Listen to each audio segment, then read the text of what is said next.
Hello दोस्तों, study with गौरव में एक बार फिर से आपका स्वागत है।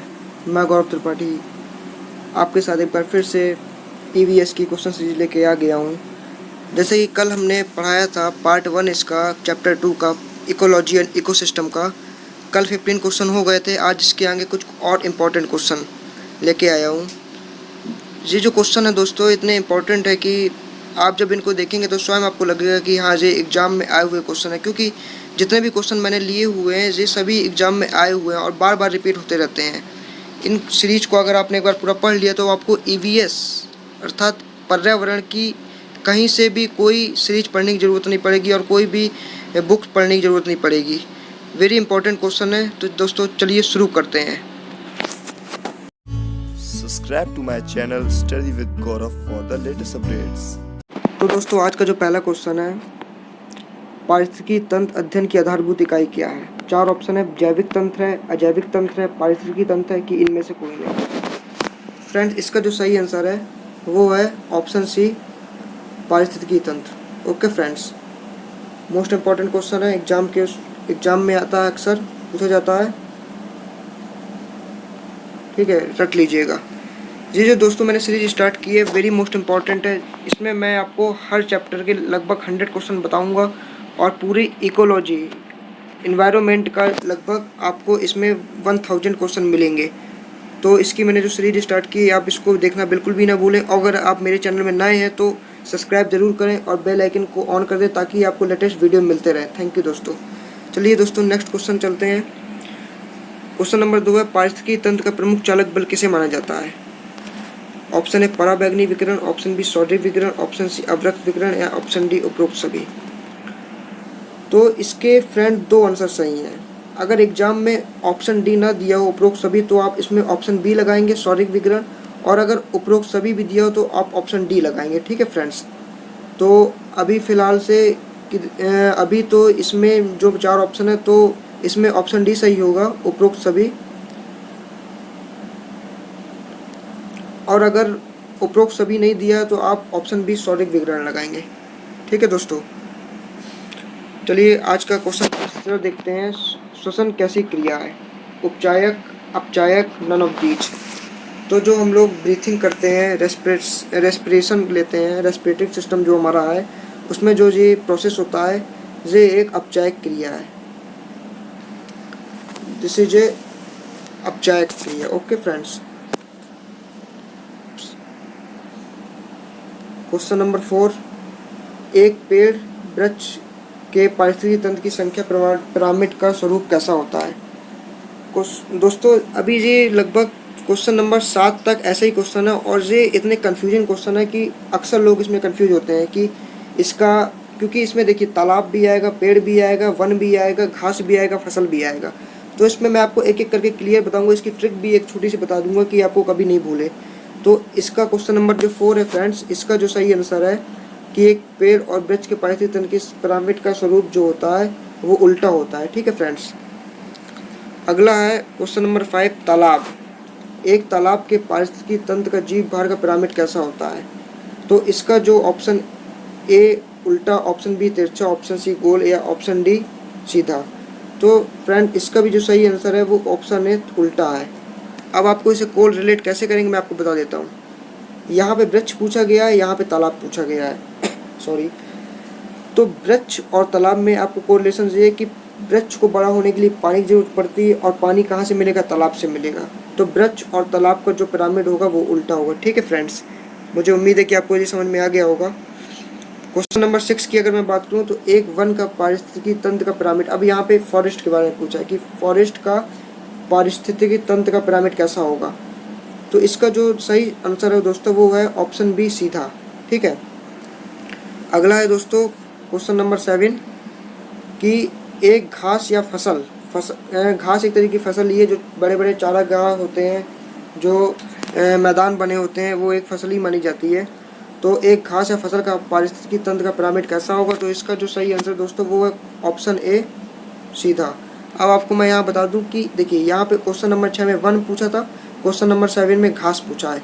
तो घास कहाँ पे उगेगी, वन में उगेगी। तो इसलिए वन का जो पिरामिड है वो सीधा है तो घास का भी सीधा, इसलिए इसको आपको वन को घास से कोरिलेट करिएगा तो आपको कभी नहीं भूलेगा। ठीक है दोस्तों, मुझे उम्मीद है कि आपको आज का सेशन अच्छा लग रहा होगा, तो कृपया लाइक ज़रूर करें, सब्सक्राइब करें, अगर नए हो कमेंट में बताएं कैसा लग रहा है आपको आज का ये वीडियो। ठीक है दोस्तों, क्वेश्चन नंबर 8 की बात करते हैं।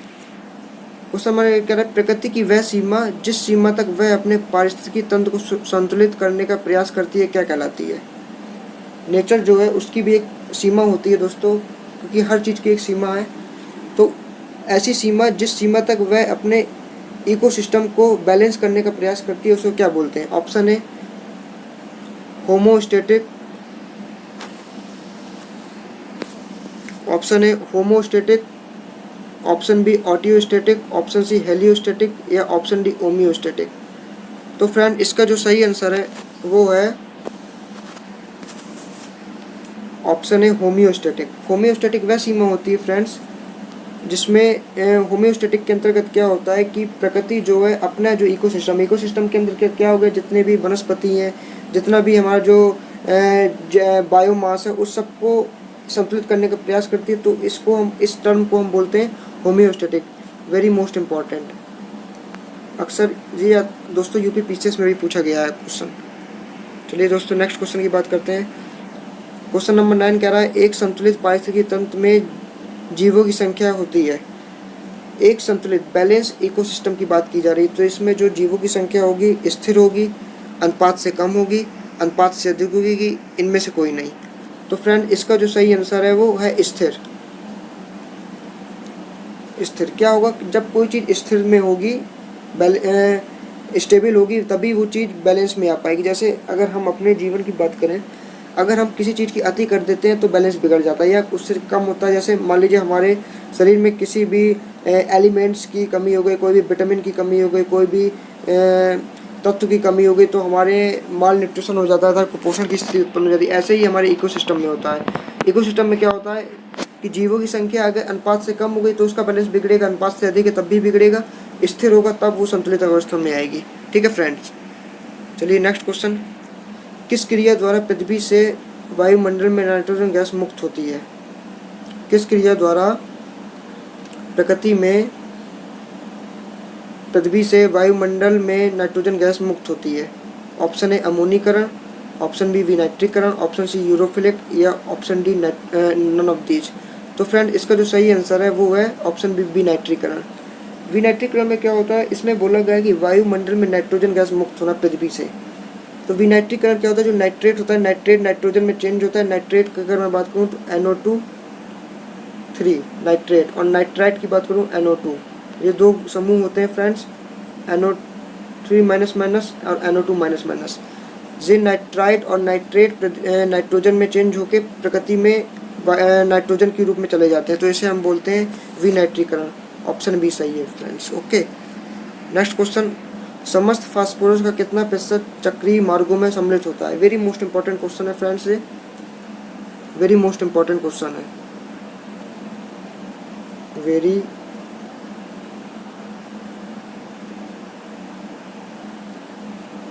Very most important.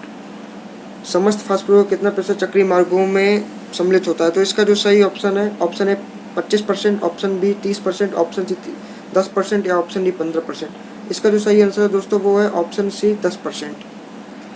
Next question. समस्त पृथ्वी की शुद्ध प्राथमिक उत्पादकता कितनी है। यहाँ पे फ्रेंड जो टर्म आया है वो शुद्ध प्राथमिक उत्पादकता।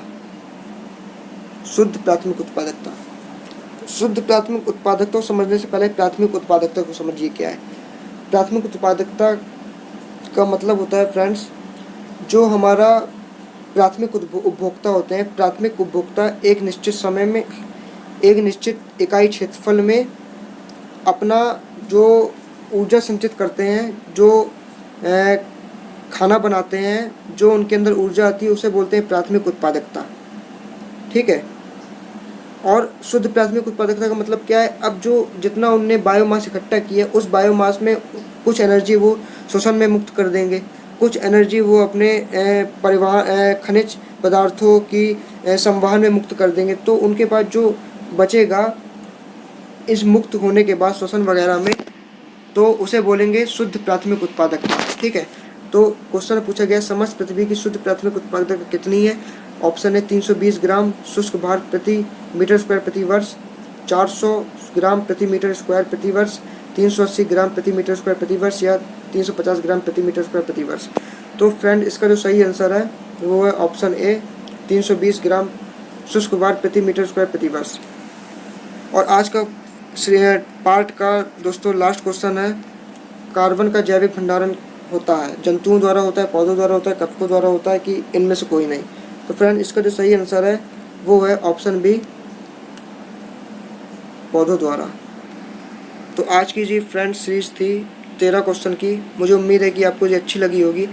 ऐसे ही आप इसमें बने रहिए। तो अभी आपको इसके कुछ इस चैप्टर की पारिस्थितिकी एंड पारिस्थितिकी तंत्र की कुछ क्वेश्चन और बचे हैं, लगभग 20 से 25 क्वेश्चन, वो नेक्स्ट यूनिट में मैं लेके आऊँगा। Thank you very much, good bye, bye bye. अपना ख्याल रखिएगा, पढ़ाई में ध्यान दीजिएगा। Thank you very much.